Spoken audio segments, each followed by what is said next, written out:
Assalamualaikum warahmatullahi wabarakatuh.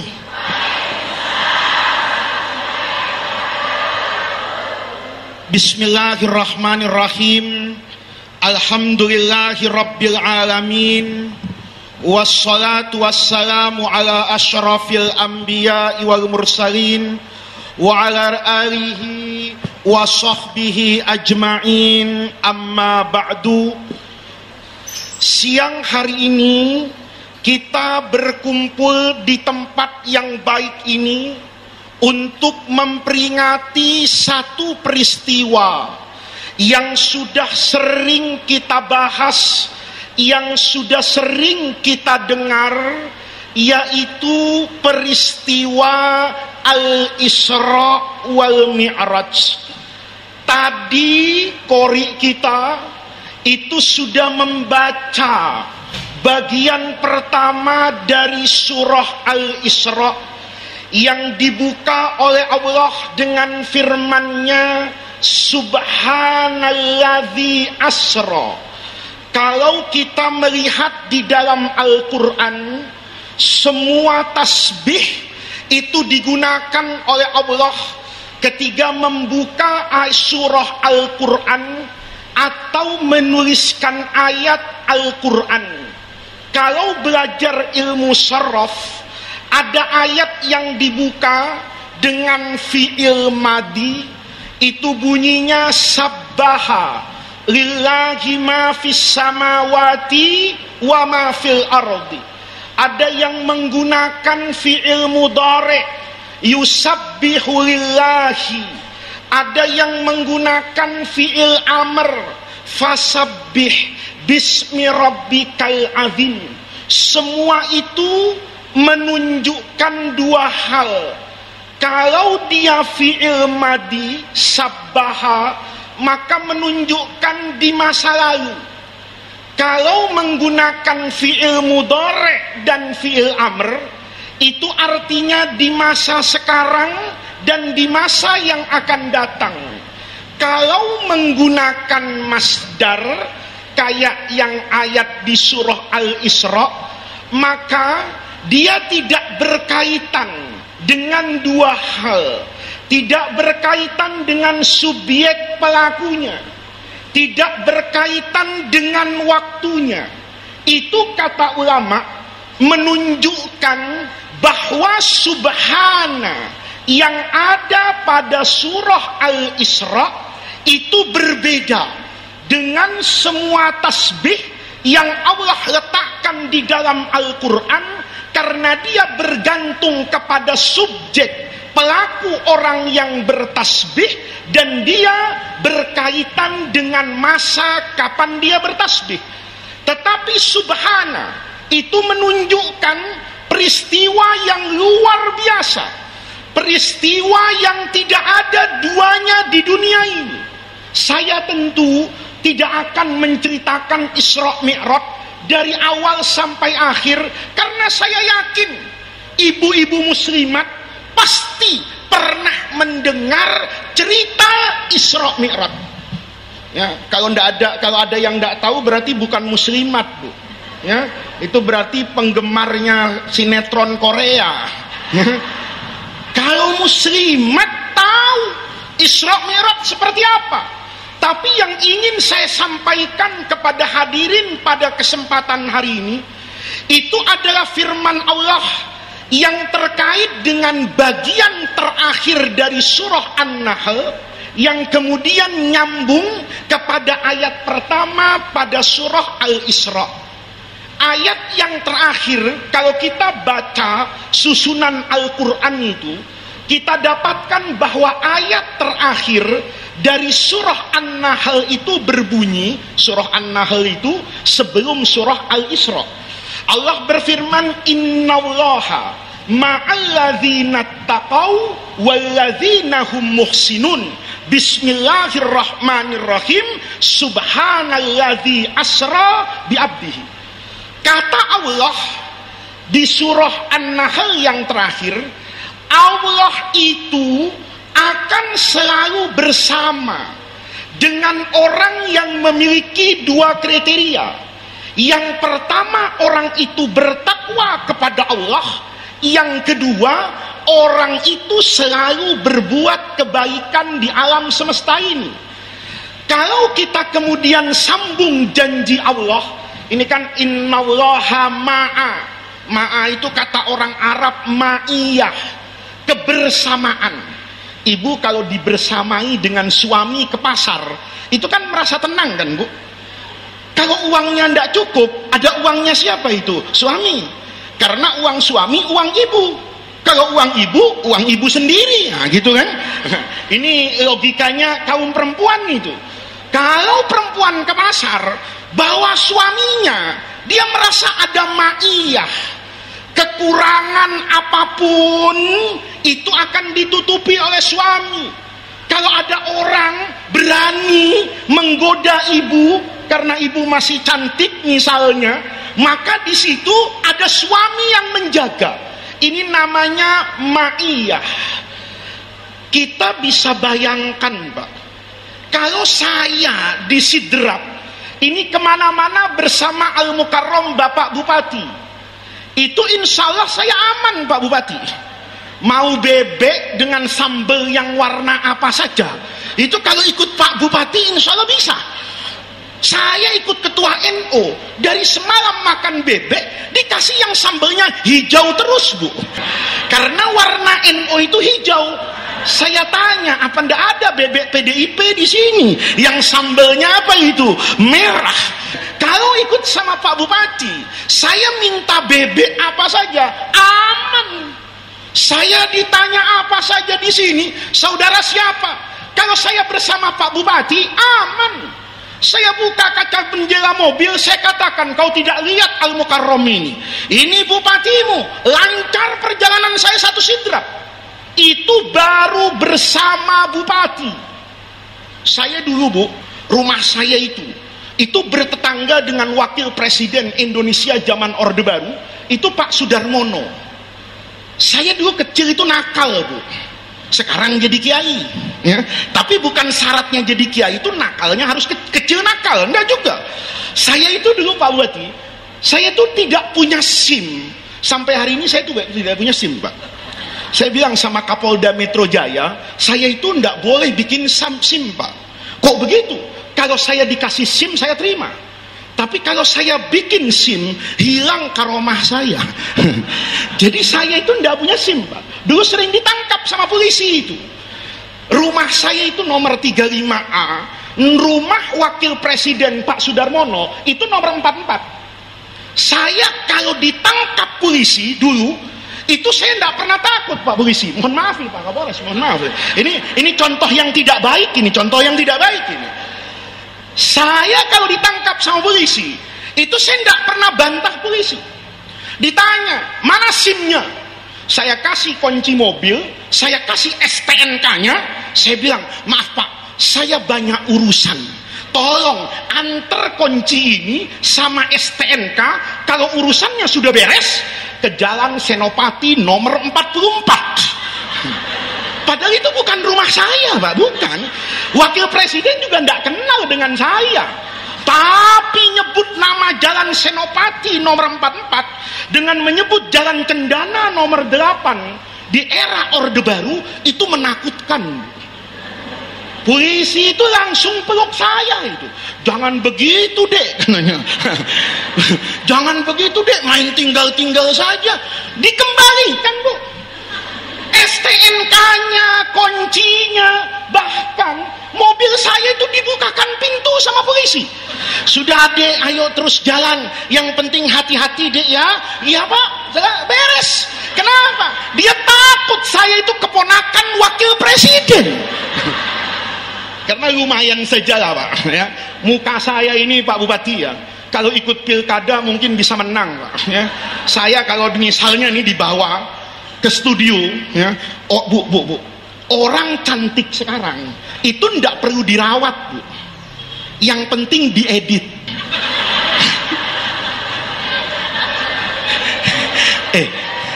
Ini saya ceramah benar apa tidak, Bu? Bu, saya ini jadi kiai pernah korban editan, Pak. Ada ustazah nelpon saya pakai WhatsApp, maka fotonya kan tampil itu di handphone saya kaget, Pak. Biasanya yang nelpon saya itu ketua PCNU, ya, ketua masjid, ya muka-mukanya itu tidak ada yang menyenangkan lah. Muka-mukanya itu apalagi pengurus NU itu, mukanya itu sudah seperti proposal, nunggu ambulan, minta bis kecil. Itu muka-muka yang tidak menyenangkan itu, Pak. Itu kalau saya jadi gubernur Sulsel langsung saya kirim mobil itu, supaya ketua PC ini wajahnya biar menyenangkan lagi. Karena di telepon saya kaget betul, Pak. Yang nelpon tuh cantik betul, Bu. Karena cantik saya angkat. Kalau jelek saya kasih santri saya, kau angkat nih siapa. Karena cantik saya angkat.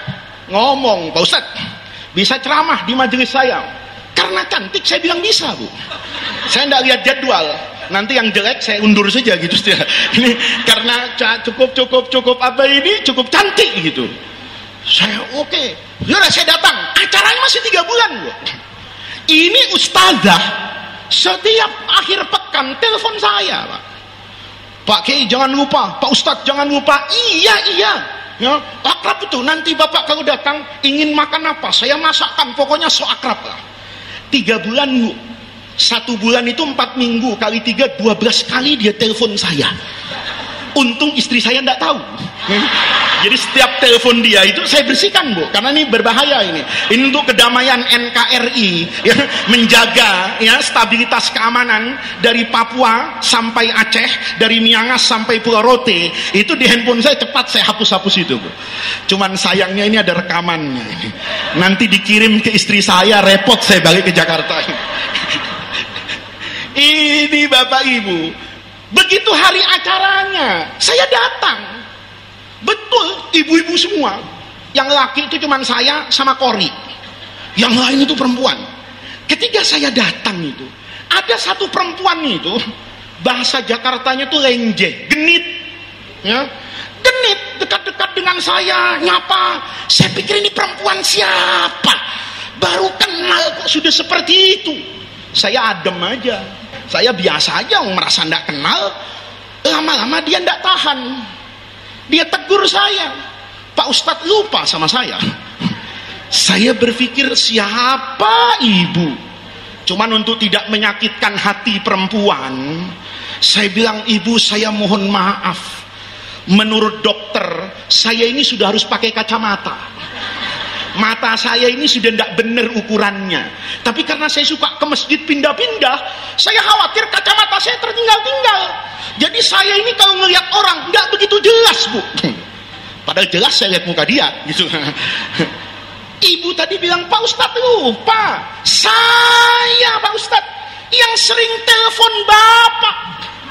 Dengar dia ngomong begitu, hati saya menjerit, innalillahi wa inna ilaihi rajiun. Tahu begini yang ngundang, saya suruh ketua PCNU Sidrap saja yang datang. Jadi hari ini orang itu untuk cantik tidak perlu dirawat, Bu, diedit, maka semua perempuan Indonesia itu pasti cantik di Instagram. Semua ibu muslimat cantik di TikTok. Kalau ketemu di masjid tinggal istighfar kepada Allah, hasbunallah wa ni'mal wakil, ni'mal maula wa ni'man nasir. Jadi ini supaya tidak ngantuk Pak Kepala Kementerian Agama ini. Beliau juga mestinya ngantuk karena dari malam dengan saya. Ini Kepala Kantor Kementerian Agama yang paling setia sama kiai ini beliau ini. Ya, nanti saya bilang sama Menteri Agama, tidak ada Kepala Kementerian Agama sekabupaten pernah ikut saya sehari itu ceramah berkali-kali. Cuman Kepala Kementerian Agama Sidrap ini, ya, ini luar biasa. Nanti Kepala Kementerian Agama kayak gini cepat masuk surganya, Pak. Apalagi kalau nanti Ketua PCNU ini diajak naik haji, lebih cepat masuk surganya. Bapak Ibu sekalian, karena muka saya saja dia percaya kalau saya ada hubungan sama Wapres. Takut itu polisi. Ya, dia dia peluk saya, jangan begitu dek, jangan begitu dek. Padahal saya baru nyebut nama wakil presiden. Bagaimana seandainya saya dibersamai oleh Allah Subhanahu wa ta'ala? Tuh Bu, kita punya suami kaya, saya senang Bu. Bagaimana kalau kita dibersamai sama yang punya suami ibu? Bagaimana kalau saya dibersamai oleh orang yang punya kuasa terhadap nyawanya presiden? Bagaimana kalau saya ditemani oleh Tuhan yang maha kaya, yang la ta'khudhuhu sinatun wa la nawm? Ayat itu bilang Allah akan bersama. Bersama dengan siapa? Nggak disebut Pak. Disebutnya di surah Al-Isra. Subhanalladzi asra bi'abdihi. Lihat nih. Bi'abdihi itu siapa maksudnya Bu? Nabi Muhammad. Nabi Muhammad di Quran itu dipanggil oleh Allah itu dengan beragam panggilan. Kadang dipanggil dengan pangkat tertinggi, Rasul. Ya ayyuhar Rasul, balligh ma unzila ilaika mir rabbika. Kadang dipanggil dengan panggilan Nabi. Ya ayyuhan nabiyyu harridil mu'minina alal qital. Kadang dipanggil pakai namanya. Wa ma Muhammadun illa rasulun. Tapi waktu Rasulullah ada pada puncak derajatnya, dibersamai oleh Allah. Malaikat Jibril itu kan cuma minal masjidil haram ilal masjidil aqsa, kemudian naik ke batas langit dunia, tidak membersamai dengan Rasulullah ketika Nabi melampaui sidratil muntaha. Nabi saat itu melepaskan dari semua keterkaitan dengan makhluk apapun. Kenapa? Karena dibersamai oleh Allah. Bapak Ibu sekalian, ketika Nabi naik ke atas, itu Nabi justru tidak disebut dengan Rasulnya, tidak disebut dengan Nabinya, tidak disebut dengan Muhammadnya, tapi disebut dengan panggilan bi'abdihi, hambanya. Kalau ayat tadi mau dirobah Bu, dirobah hanya menggunakan bahasa Arab, tidak pada makna yang dikehendaki oleh Allah, itu dirobah tidak ada yang salah. Subhanalladzi asra bi rasulihi. Benar, memang yang naik Mi'raj itu Rasulullah kan. Subhanalladzi asra bi nabihi, memang nabi. Subhanalladzi asra bi Muhammadin, itu juga benar karena yang Mi'raj namanya Muhammad. Tetapi oleh Allah dikatakan subhanalladzi asra bi abdihi, bahwa puncak prestasi setiap orang, puncak karir kita sebagai manusia itu bukan karena menjadi nabi, bukan karena menjadi rasul, bukan karena namanya Muhammad, bukan karena jadi presiden, bukan karena jadi kiai, tapi puncak prestasi itu kapan? Saudara, ibu, bapak, Pak Bupati, saya bisa menjadi abdan, hambanya Allah. Ini kalau diceritain lama lagi Pak. Tapi kalau kita pakai cerita, ini mudah. Jadi hamba itu gimana sih?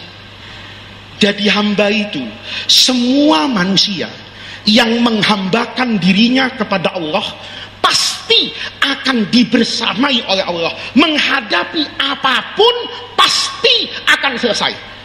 Apa contohnya? Sebelum Nabi Muhammad, kalau Bapak saya ceritain Nabi Muhammad, nanti berpikir itu kan istimewanya Nabi. Oh enggak. Semua Nabi siapapun, kalau dia bersama dengan Allah, menjadi hambanya, ya menjadi hamba Allah itu, semua yang diperintahkan Allah dikerjakan. Sami'na wa ta'na.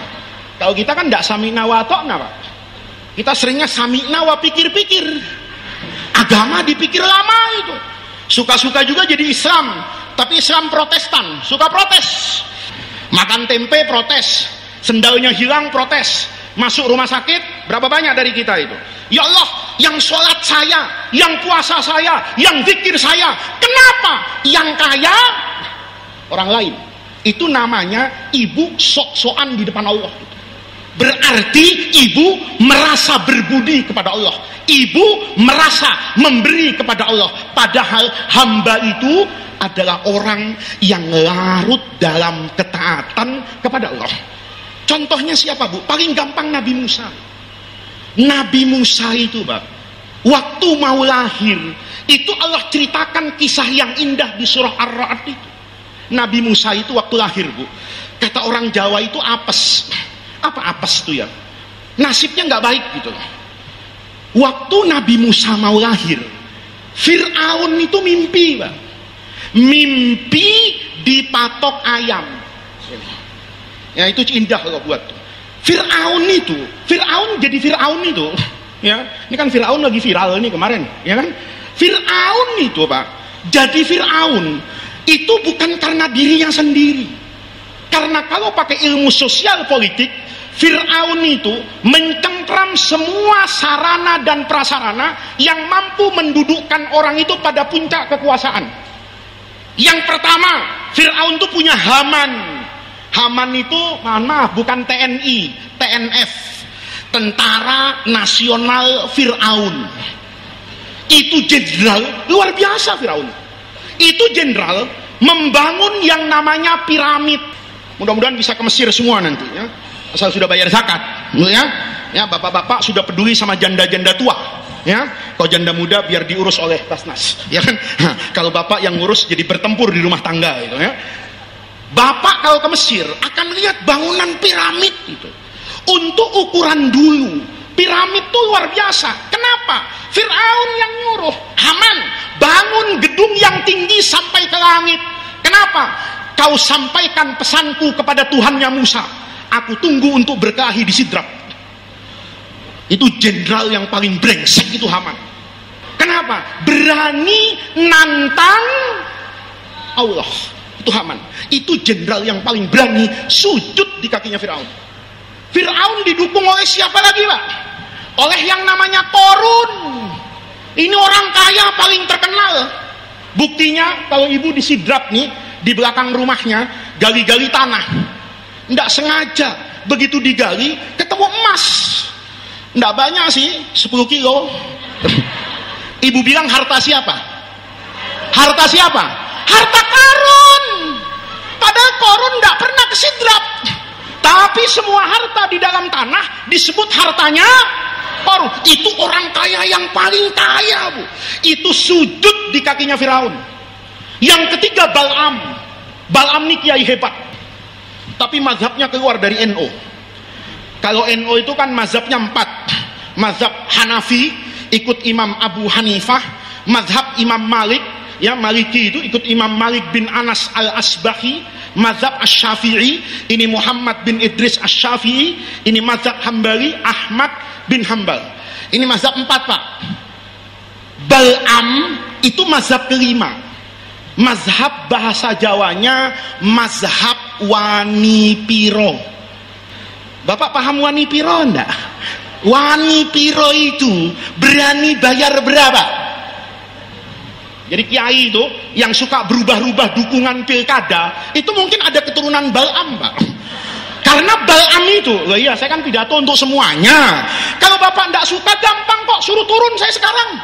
Ya, enggak usah undang lagi ke Sidrap, enggak apa-apa. Saya sudah berapa hari enggak tidur malam dengan benar ini. Saya nunggu enggak diundang orang ini enggak bisa, Pak. Bal'am itu kiai, Pak. Orang alim hebat. Tapi Bal'am itu logikanya selalu searah dengan berapa logistik yang dia dapat. Pendapatnya selalu disesuaikan dengan pendapatan. Jadi kalau raja bilang, "Kiai, dukung saya." Siap. Bisa nggak kirim 1 miliar ke saya? Kalau kirim 1 miliar saya dukung. Nggak kirim 1 miliar tidak saya dukung. Ada kiai kayak gitu turunan Bal'am. Terang-terangan, Pak. Politik, militer, ekonomi, agama itu dikuasai oleh Fir'aun. Maka Fir'aun tuh berkuasa hebat. Malam hari mimpi dipatok ayam. Kalau dipatok buaya, mungkin Fir'aun nggak kepikiran selevel aku sama buaya. Tapi Fir'aun bilang, Haman takut, Korun sujud, Bal'am taat. Kok ada ayam berani lawan saya? Kepikiran Fir'aun, maka tanya sama dukunnya. Nah ini bu, kalau mimpi kemudian suka tanya sama dukun, ibu jangan-jangan ada bau-baunya Fir'aun, bu. Karena yang suka main dukun itu siapa? Fir'aun. Tanya sama dukunnya. Kalau orang Jawa nanya, mbah, piye mbah? Dukunnya itu jawab sembarangan, mbah. Sembarangan dia.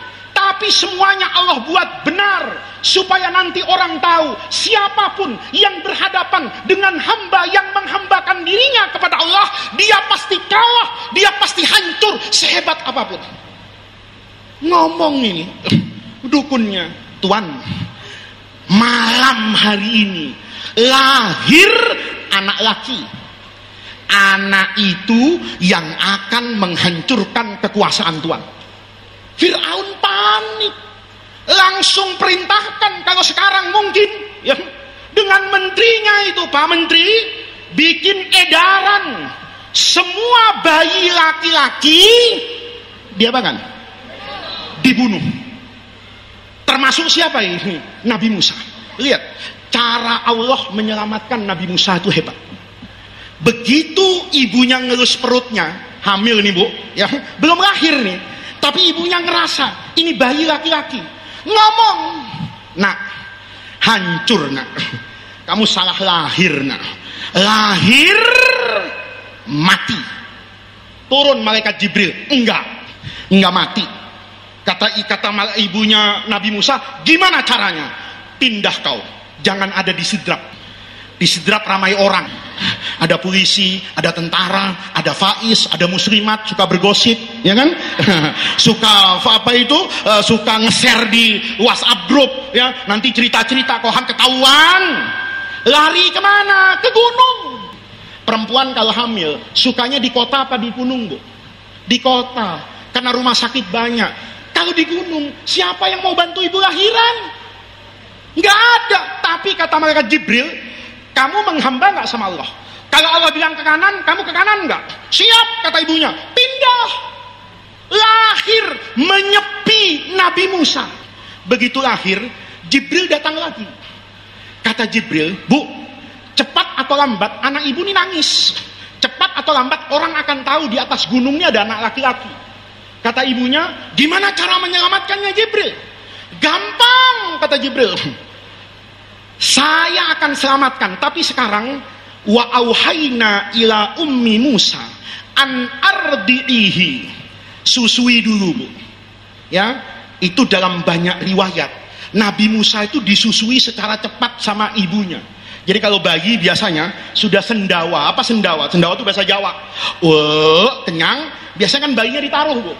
Kalau ini enggak, disusui lagi. Ya, maka bayi Nabi Musa itu cepat besar dibanding bayi yang lain. Ibunya Nabi Musa tidak pernah tahu itu mau diapakan itu. Begitu agak besar, malaikat Jibril itu turun.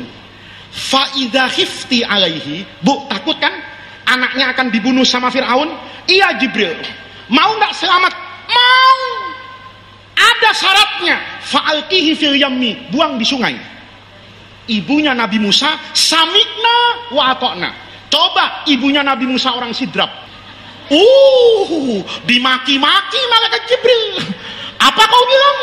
Anakku ini kan mau jadi nabi. Kau suruh buang ke sungai, kau itu malaikat cap apa? Kan gitu. Kalau kau malaikat, selamatkan dong Nabi Musa.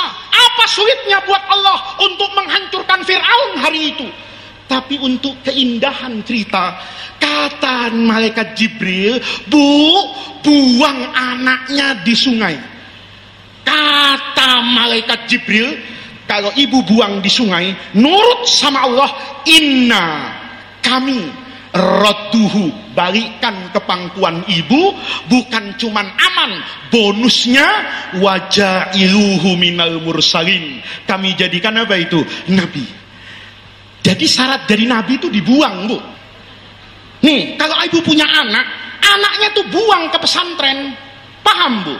Cinta itu tidak selamanya memeluk. Ada masa cinta itu harus melepas. Suaminya mau kawin lagi, ibu cinta, lepaskan. Bu, dengar, Bapak diam. Bu, kata malaikat Jibril, kalau mau bahagia, lepaskan anaknya.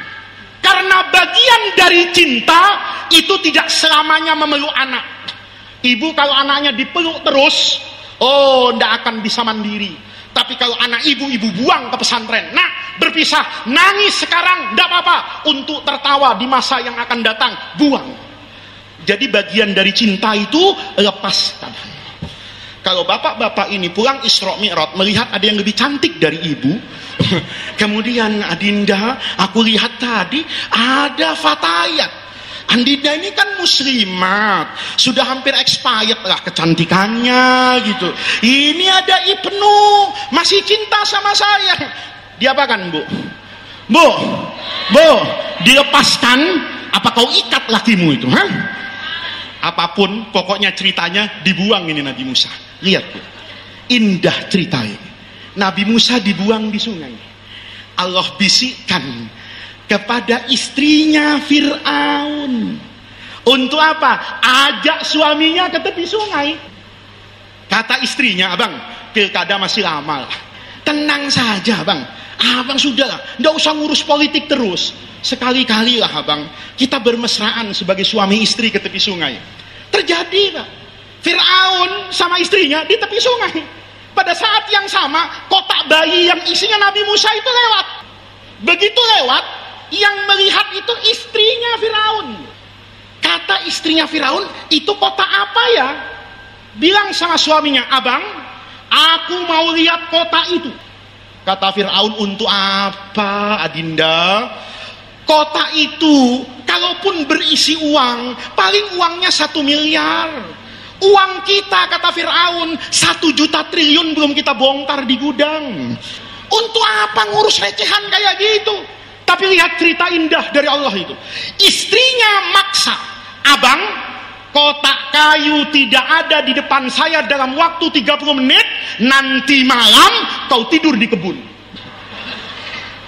Jadi ini indah, Pak. Istrinya Firaun tuh indah betul. Dalam banyak riwayat, Firaun tuh nurut sama istrinya. Kenapa? Ada yang mengatakan terlalu cinta sehingga nurut, ada yang mengatakan terlalu takut. Jadi Firaun itu gagah di kantor, tapi kalau pulang itu takut sama istrinya. Kalau ada bapak pejabat seperti itu, saya mohon segera pergi ke rumah sakit, periksa DNA-nya. Jangan-jangan ada keturunan juga bau-bau Firaun. Karena Firaun itu kalau di istana, satu istana dimarahin, pulang ke rumahnya dibentak istrinya kencing di celana, namanya Firaun. Saya rasa tidak ada yang tersinggung, kan tidak ada Firaun di sini. Ini Firaun, karena takut sama istrinya, dia perintahkan kepada staf angkatan laut, Laksamana, kotak kayu bawa ke depan istri saya. Kalau terlambat kau saya mutasi, kata Firaun. Takut dibawa, Pak. Dibawa kotak kayu itu, dibuka. Nabi Musa tampan sekali.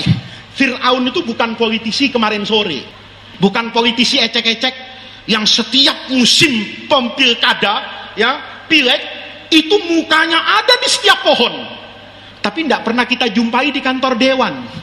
Saya pernah begitu, Pak. Saya sering begitu, Pak. Ada orang itu kalau sudah mau jadi anggota DPR, ngundang pengajian saya, Pak. Fotonya tuh saya hafal, sampai sebelum masuk kabupatennya, foto dia banyak. Begitu selesai pileg itu, saya diundang sama DPRD-nya untuk ngasih ceramah. Saya cari muka bapak itu, kok ndak ada ya? Saya tanya, bapak yang kemarin itu ngundang saya, kok ndak datang ya? Apa beliau sakit? Apa ada sedang reses? Oh ndak, Pak, memang dia ndak jadi. Nanti 5 tahun lagi ngundang saya lagi, diundang lagi ke DPRD-nya, ndak ada lagi. Itu caleg ecek-ecek, Pak. Itu biasanya cuma menjadi penghibur di pohon-pohon saja itu. Fir'aun bukan kayak gitu. Naluri dan insting dia sebagai penguasa itu dibangun puluhan tahun, ratusan tahun. Begitu dibuka bayi, Fir'aun cabut pedang, Pak. Kata Fir'aun, ini yang akan menghancurkan kekuasaan saya. Dan benar. Tapi Kalau orang sudah dibersamai sama Allah, yang pintar tuh jadi goblok, Bu. Begitu dibuka, Fir'aun tuh nyabut pedang, mau bunuh anak itu. Yang menyelamatkan Nabi Musa siapa? FPI belum ada, Banser belum lahir. Siapa yang menyelamatkan Nabi Musa? Perempuan, bisikan istri Fir'aun. Begitu lihat Nabi Musa tampan, dibuka, itu istrinya Fir'aun tuh langsung senang sama Nabi Musa. Dipeluk suaminya dari belakang. Nah, soal meluknya bagaimana saya tidak jelaskan, Pak. Ya, Bapak nonton film India, imajinasinya lebih bagus dari cerita saya ini pasti ini. Ya, Bapak itu Fir'aun dipeluk dari belakang. Istrinya ngomong, la taqtuluhu, jangan bunuh abang. Asa ayyan fa'ana, siapa tahu anak ini ada manfaatnya.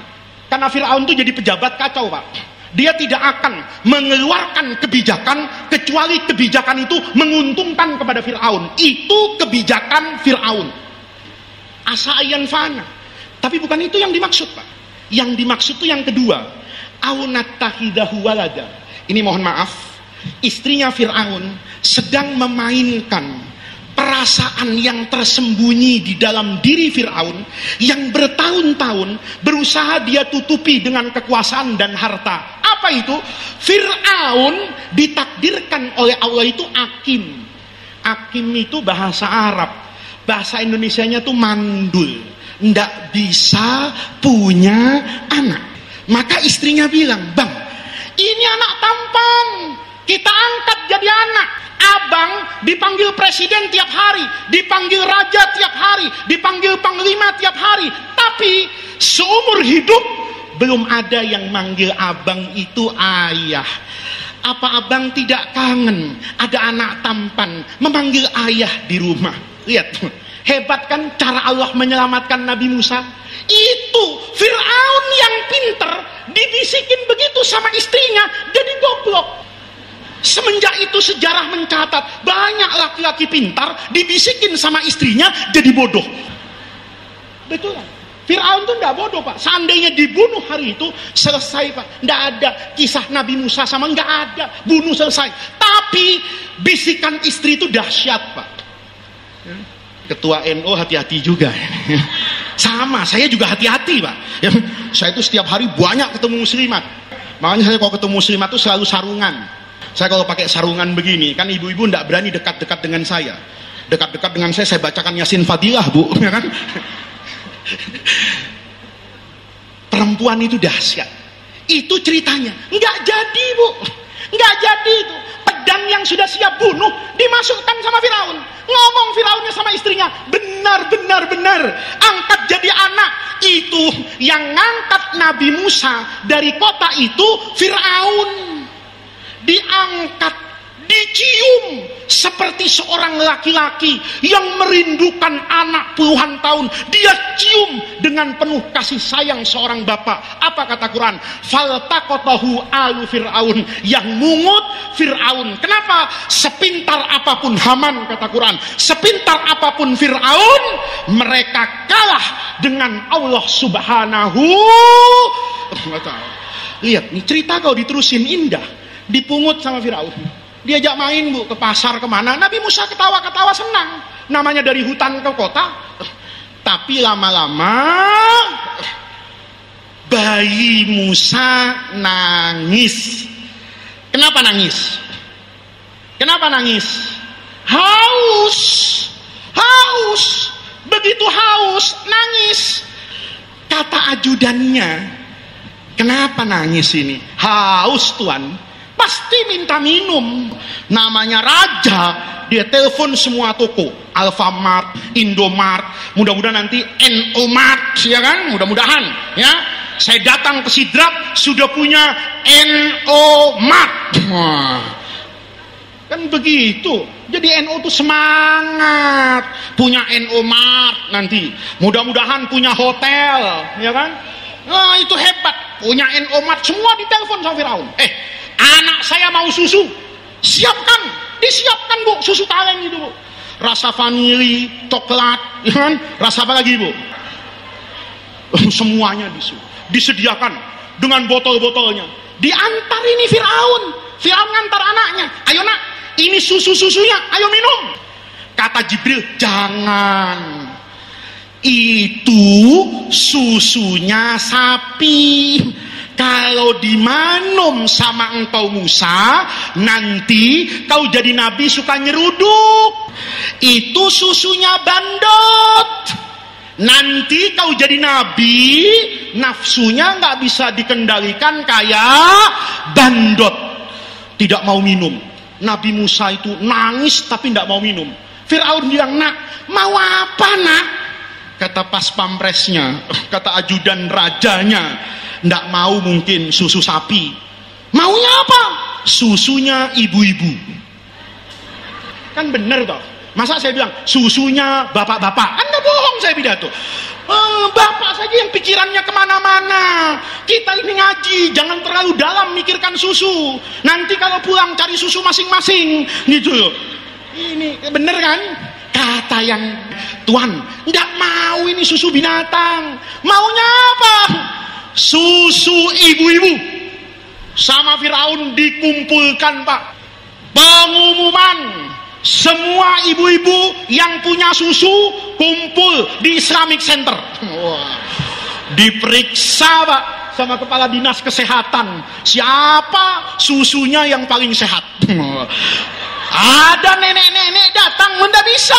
Ini susu mau expired. Keracunan anak raja kau susu ini. Kata siapa? Nenek-nenek saking inginnya. Karena Firaun bilang, loh, Firaun tuh tahu, Pak.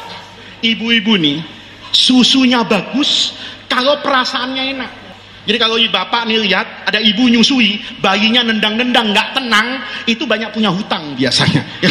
Tapi kalau banyak uangnya tenang, bayinya tenang. Firaun bilang, siapa yang bisa menyusui anak saya buat jadi orang yang paling bahagia di Memphis di Mesir ini. Waduh, semua ibu-ibu langsung sholat duha berdoa. Doanya cuma dengan dua kata, Allahumma mau, Allahumma suka, Allahumma mau, Allahumma suka. Kata Firaun, satu kenyotan 1 juta. 1 juta. Kalau 40, Pak, kebeli Yamaha NMAX itu cuman modal 40 kenyotan itu. Ya bener kan? Semua ibu-ibu Allahumma mau, Allahumma mau. Kepala dinas sudah bilang ini susu yang paling sehat. Sudah diperiksa di laboratorium ilmu kesehatan masyarakat Universitas Hasanuddin. Ini ASI yang paling sehat. Digendong, ayo nak, ini susu ibu. Mingkem Nabi Musa, dijaga sama Jibril. Jangan al-irku dassas, nyusu darah itu nurun. Nih ibu, kalau nanti punya anak rajin joget, saya yakin ibu masih mudanya suka goyang TikTok.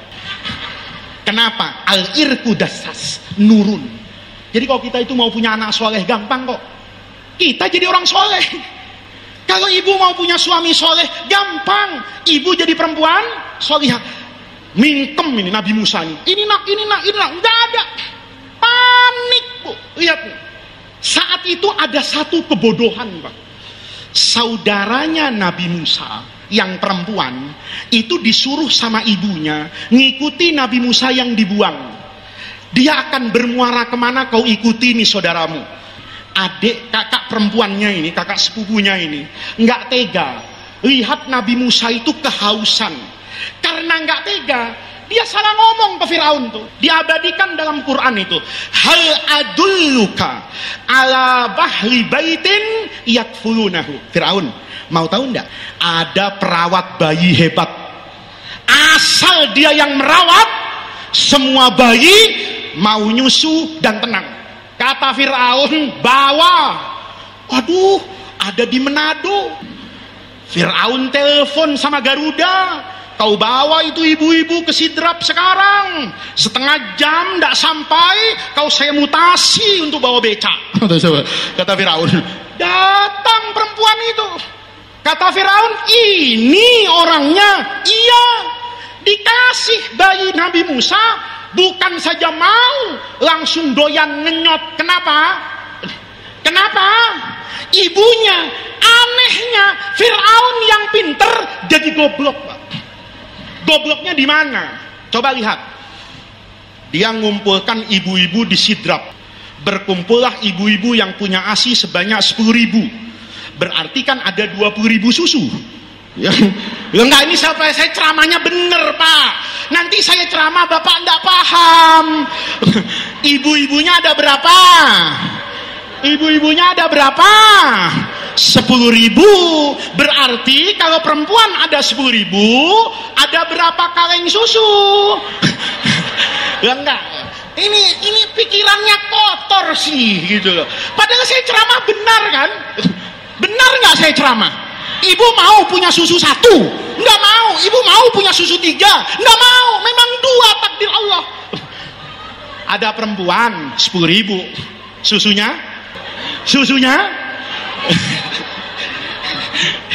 Ini ngaji serius sebetulnya, Bu. Saya agak ketawa gini takut ibu ngantuk sebetulnya. Karena saya juga ngantuk, Bu. Ya kan? Kalau orang ngantuk ketemu sama orang ngantuk, repot kita ini. Ya. Bu, susunya ada berapa? 20.000. Mestinya Fir'aun itu kan cerdas. Dan kalau ada Fir'aun, di situ mesti ada panglima. Di situ mesti ada kepala badan intelijen. Di situ mesti ada kepala bidang intelijen, polisi, tentara, orang-orang pinter. Anehnya semua yang pinter bodoh. Kan mestinya mikir Firaun, ini tadi 20.000 susu ndak mau, datang 2 susu langsung mau. Jangan-jangan ibunya. Tapi ndak terpikir Firaun. Kenapa? Dia berhadapan dengan manusia yang dibersamai oleh Allah. Ini 3:30 waktu asar, kita perpendek sedikit ceramahnya. Intinya Isra Mi'raj itu Allah mau cerita gitu, Bu. Orang itu Rasulullah sebelum Isra Mi'raj itu kan dimusuhi orang semekah, Bu. Nabi itu, Bu, sebelum peristiwa Isra Mi'raj itu mengalami peristiwa yang di dalam sejarah dikatakan Amul Husni. Apa Amul Husni itu? Tahun yang penuh dengan kesedihan. Kenapa disebut tahun kesedihan? Karena Nabi kehilangan 2 orang yang sangat beliau cintai, yang membela dakwah Rasulullah. Yang pertama adalah istri tercinta Khadijah. Sayyidah Khadijah itu kalau punya tabungan di bank, pinnya itu dikasih tahu sama Rasulullah. Kalau ibu kan enggak. Tabungan suami pinnya ibu harus tahu. Tapi tabungan ibu, kartunya pun diumpetin. Kadang-kadang suaminya ngelihat, istri aku kok ada di ATM itu ya? Semenjak kapan dia punya tabungan di situ? Itu karena istrinya pintar menyembunyikan uang dari suaminya. Betul enggak? Khadijah yang Nabi cintai itu wafat. Abu Thalib, paman Rasulullah yang mendukung dakwah Nabi, membela Rasulullah, wafat. Karena kedua orang ini wafat, Ibu, maka orang Quraisy berani. Kata orang Quraisy, sekarang saatnya kita usir Muhammad dari Mekah. Kita tutup semua pintu. Jadi Nabi punya uangnya tidak berharga, Bu. Karena semua pasar tertutup untuk Rasulullah. Maka hari itu Allah katakan, Muhammad, kalau kamu menjadi hamba saya, biar kamu ditutup semua pintu dunia, Allah akan membuka pintu langit. Kapan pintu Allah akan dibuka? Kalau kamu menjadi hamba Allah yang sejati. Kapan politisi bisa sukses? Kalau politisinya menjadi hamba Allah. Jabatan itu amanah. Nanti pada hari kiamat ada pertanggungjawabannya. Jadi pengurus NU kayak saya ini memang tidak ada tanggung jawabnya. Ada. Kalau saya jual NU untuk kepentingan saya, insya Allah NO-nya ndak laku, sayanya terpuruk. Kenapa? Tidak jadi santrinya Hadratus Syekh Hasyim Asy'ari, cuman memanfaatkan NO untuk kepentingan dunianya. Tapi kalau ibu jadi muslimat, hidupkan syiar Ahlus Sunnah wal Jamaah, jaga pemahaman Islam aswaja, insya Allah NO akan hidup. Kalau NO hidup, ketua NU akan hidup. Kalau NU hancur, maka semua warga NU pun akan hancur. Ini yang terakhir nih, pesan sponsor. Karena ini acara NU. Jadi, ayo kita hidupkan Nahdlatul Ulama. Bukan cari hidup di Nahdlatul Ulama. Ayo hidupkan negara kesatuan Republik Indonesia. Kalau negara ini jadi baldatun thayyibatun wa rabbun ghafur, kita juga bahagia. Yang terakhir, Bapak, mumpung ketemu, Pilpres itu masih lama. Tapi kadang-kadang di pengajian judulnya Isra Mi'raj, tapi nama capres lebih sering disebut daripada nama Nabi Muhammad. Kadang-kadang nama calon presidennya itu lebih sering didengungkan daripada nama Rasulullah. Bapak pasti tanya sama saya, nanti saya 2024 itu milih siapa? Politik itu biasa-biasa aja, Pak. Nggak usah serius-serius. Kecuali nanti calonnya Sayyidina Umar bin Khattab mau nyalon jadi presiden Indonesia. Tapi selama namanya manusia, siapapun, biasa aja, Pak. Bapak boleh cintai Pak Prabowo, Bapak boleh benci sama Pak Jokowi. Sekarang dua-duanya berdamai dalam satu kabinet. Bapak yang berantem nggak dapat apa-apa sampai hari ini. Betul enggak? Betul enggak? Semua akan seperti itu, Pak. Semua. Saya hanya menyampaikan apa yang menjadi tanggung jawab saya, dan nanti saya ditanya oleh Allah di alam kubur. Saya ini sudah banyak dosa. Jadi kiai akhir zaman itu rasanya lebih brengsek daripada orang soleh di masa lalu. Saya tidak ingin begitu banyak beban di hadapan Allah. Kalau Bapak mau pilih si A, pilih, terserah Bapak. Bapak mau tanya siapa yang baik, tanya sama politisi. Bapak tanya sama ekonom, terserah Bapak lah itu. Tapi kewajiban saya mengingatkan, Pilpres itu masih 2 tahun lagi, Pak. 1 tahun 8 bulan. Saya tidak bisa bilang sama Bapak pilih A dan pilih B dan pilih C. Tapi saya bisa bilang sama Ibu, doakan Indonesia ini. Mudah-mudahan negeri ini menjadi baldatun thayyibatun wa rabbun ghafur. Pemerintah itu bisa ada dan bisa tiada. Bung Karno itu hebat, proklamator Indonesia, diangkat oleh MPRS sebagai presiden seumur hidup. Orang yang mengangkat Bung Karno sebagai presiden seumur hidup itu juga yang memberhentikan Presiden Soekarno pada keputusan MPR tahun 67. Presiden yang dipilih seumur hidup harus mengakhiri kekuasaannya dengan sejarah yang silakan Bapak baca sendiri. Naik Al-Mukarram Presiden Soeharto, hebat. Pak Harto itu hebat, presiden hebat itu. Pemilu masih 5 tahun lagi sudah tahu suara Golkar disidrap berapa itu. Masih ingat kan? Panitianya beliau, semuanya dulu. Ibu masih ingat zaman itu. Pak Harto yang hebat. Ini adalah antitesa dari Orde Lama. Ordenya disebut Orde Baru. Semua orang mendukung untuk kesejahteraan bangsa. 32 tahun berkuasa. Pak Harto berujung dengan kehancuran. Fakta, turun Pak Harto. Turun, selesai. Naik Pak Habibie. Ternyata pinter saja tidak cukup untuk menjadi presiden Indonesia. Kata orang Indonesia, sekali-kali jangan teknokrat, jangan orang pintar, kiai yang jadi presiden. Gus Dur naik, benar toh? Tapi faktanya turun di tengah jalan kan? Siapa yang menurunkan Gus Dur? Ya orang yang mengangkat Gus Dur itu yang memberhentikan Gus Dur.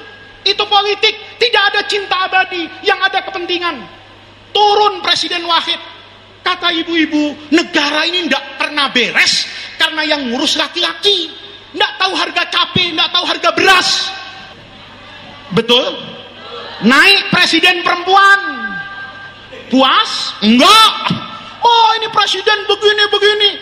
Oh, presiden ternyata harus yang gagah. Ibu pilih Pak SBY.